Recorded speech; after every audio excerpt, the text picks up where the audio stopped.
जनाब news insight के आज के हमारे खुसूसी मेहमान हैं मोहतरम मुज़म्मिल असलम साहब, और उनसे बात कुछ NFC पे हो रही है, वसाइल की तकसीम पर हो रही है।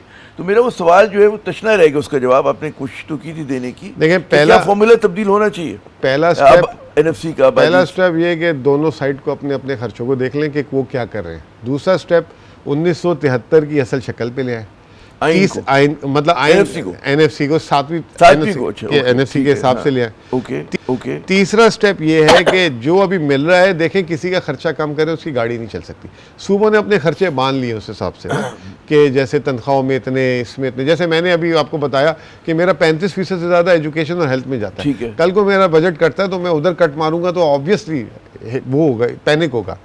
तो जहां पे है वहां पे रखे, जो इंक्रीमेंटली फ्यूचर में ग्रोथ होगी टैक्सेस की, उसमें ये इंडिया ने किया था।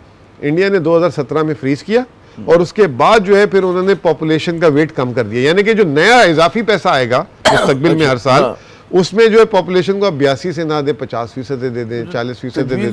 इस तजवीज़ ने तो मसला हल कर दिया, ठीक है ना। तो उसमें जो है क्लाइमेट को डाल दें आप, उसमें जो ज्यादा आउट ऑफ स्कूल को लाएगा उसको बोनस दें, जो सिक्योरिटी को इक्विप करेगा, जो और चीजें करेगा, मतलब जो आप महज़ब जितने होते जाएंगे, जितने एडवांस होते जाएंगे, जितनी सर्विस उसको आप बोनसेस दें। और एक बड़ा पोर्शन बैकवर्ड के लिए स्पेशल, उसमें ये फिर वापस हो आपकी जो तजवीज़ है मतलब बड़ी मंतकी लग रही है। हमें तो बज़ाहिर हमें तो बहुत कम मईशत का पता है। आपके ख्याल में पंजाब और सिंध का क्या रवैया होगा इस पर? देखिए सर, अभी जब सारे बैठते हैं ना तो वो इस तरह बैठते हैं कि मैं कितना खींच के ले आऊँ। हाँ, ठीक है ना। उसमें ऑब्वियसली देखें जिस तरह आबादी है उस तरह ब्यूरोक्रेसी भी इसी प्रोपोर्शनेट से, बल्कि बैलेंस दूसरी तरफ ज़्यादा होता है। तो फिर होता क्या है, जो फैसला होता है वो फैसला छोटों के खिलाफ हो जाता है या छोटों की सुनी नहीं जाती। लेकिन इस दफ़ा जो है ना छोटे ज़रा से ना वोकल भी हैं, हम अपनी बात को या NFC को भी यहाँ तक। एक बात आपने मेरे ख्याल में मुझे किसी ने बताई थी कि जैसे वफाक ने फरमाइश की थी बजट मेकिंग में कि सूबे जो है कुछ सरप्लस रकम रखी है और उसका एक हदफ भी दिया गया था। तो गालिबन जो है पंजाब और सिंध ने उसके ऊपर वो नहीं किया अमल, या आप लोग भी शामिल थे उसमें? नहीं, पिछले साल ये कई सालों से सरप्लस का अदब दे रहे हैं, पिछले साल से नहीं जी। लेकिन पिछले साल क्योंकि हमारी हुकूमत थी तो मैं इसमें बात करूंगा। पंजाब जो है आखिरी महीने में उसने अपना सरप्लस शॉर्ट कर दिया, ठीक जा रहा था, फिर एकदम उन्होंने आखिरी महीने में उन्होंने पूरे 11 महीने जो है दिखाया और आप 12वें महीने में काया पलट दी। अच्छा, सिंध, KP और बलूचिस्तान एज पर हो गए। लेकिन अब बात ये, अब मेरे पास सरप्लस आ गया है, वो सरप्लस भी सूबे के पास ही रहता है, वफाक के पास नहीं जाता। ये लोगों की गलत फहमी है कि जी सरप्लस बना अगले साल के बजट में कैरी ओवर होता है, वो आपके बैंक अकाउंट में होता है। जैसे आपको तनख्वाह मिली है, तनख्वाह में से अगर आपने पैसे कुछ बचा लिए तो अपने मालिक को वापस तो नहीं देते ना आप, वो अपने पास ही रख लेते हैं ना। तो वो सूबे की मलकियत होती है, वो सूबे के पास ही पैसा है। आज ये जो सैलाब आया उसमें जो हमने किसी की तरफ नहीं देखा, वफाक की तरफ नहीं देखा, आलमी सरप्लस पैसे थे आपके पास, तो हमने जो है धड़ाधड़ उस पर जो है पैसे लगाए और अल्हम्दुलिल्लाह रिहेबिलिटेशन, कंपनसेशन और वो सारी चीज़ें, अब रिकंस्ट्रक्शन की तरफ आ गए, ठीक है ना। तो ये जो है सूबा, अब कहने का मतलब ये कि एक सरप्लस को किस तरीके से अच्छे तरीके से इस्तेमाल करना है। अब ये सूबे मैं समझता हूँ अपनी रेजिलियंस पे इस्तेमाल करें। ये जो अभी सैलाब हुआ है इससे बचाव के लिए अपनी रेजिलियंस बनाएं कि किस तरीके से रेजिलियंस हो, नुकसान कम से कम हो, आपकी ये तमाम चीज़ें हों। इसके अलावा बेसिक इंफ्रास्ट्रक्चर पे हमें पैसे खर्च करने की ज़रूरत है, सर्विस। अच्छा, मैं आऊँगा सैलाब पे भी आता हूँ क्योंकि वक्त कम है हमारे पास अब आखिरी सेगमेंट में।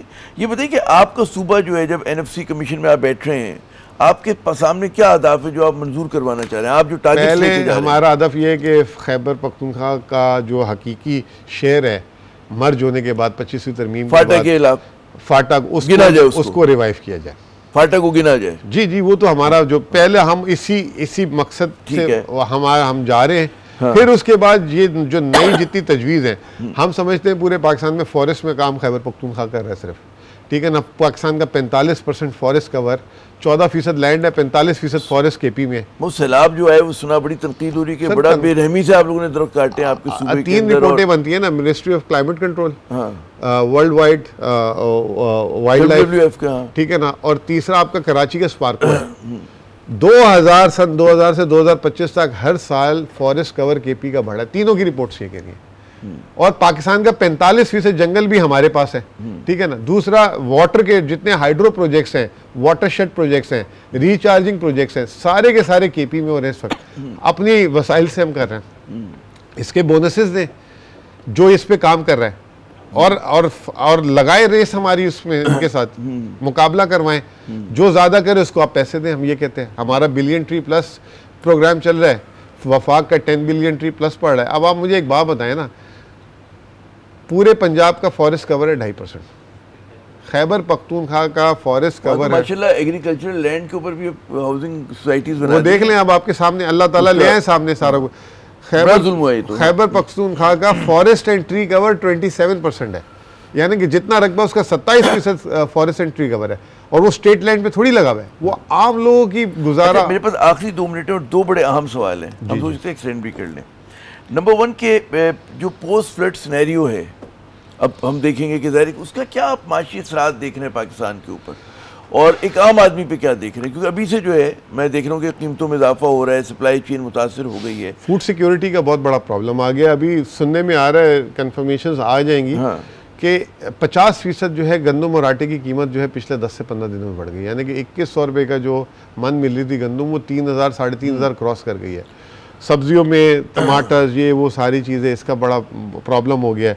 ये जो पूरी फसल थी जो अभी जो आएगी, शायद ये रबी सीज़न कहते हैं इसे या खरीफ कहते हैं, तो ये जो है इसमें अभी जो आपका लगा हुआ है राइस लगा हुआ है, इसमें आपका कॉटन लगा हुआ है, कहने कॉटन बेल्ट पूरी अभी ये जब जनूबी अजलास की तरफ जाएगी तो बड़ा मुतासिर होगा। तो आपकी एग्रीकल्चर तो इस साल गई, इन्फ्लेशन का अलग आपकी जीडीपी ग्रोथ पे भी असर पड़ेगा जो हम टारगेट कर रहे थे। सर खदशा ये है कि जो इस वक्त आपकी आबादी जो 45% गुर्बत की सतह के नीचे आ गई है, ये 50% क्रॉस कर जाएगी। और अगर हो गया, ये तो बहुत मैसिव हो गया है, क्योंकि पंजाब के लेवल पे आपको पता है पॉपुलेशन भी वही है और एग्रीकल्चर भी वहीं पे थी। कैटल बहुत बड़ी। अब रिस्पॉन्स क्या आता है, किस तरीके से दिया जाता है, इट्स ऑल अबाउट रिस्पॉन्स। हमने इसका कच्चा जो पाकिस्तानी टैक्स पेयर है, कॉर्पोरेट के लोग हैं, तनख्वाहदार हैं, उन्हें डर ये लगता है कि जब भी कोई मुश्किल आती है तो वो नुकसान में चलने वाले इदारों का तो आप कुछ करते नहीं और अपने खर्च इंतजामी कम नहीं करते, वो बोझ आप आम आदमी पे डाल देते हैं टैक्सेस की सूरत में। इस बात का खर्चा है जनवन।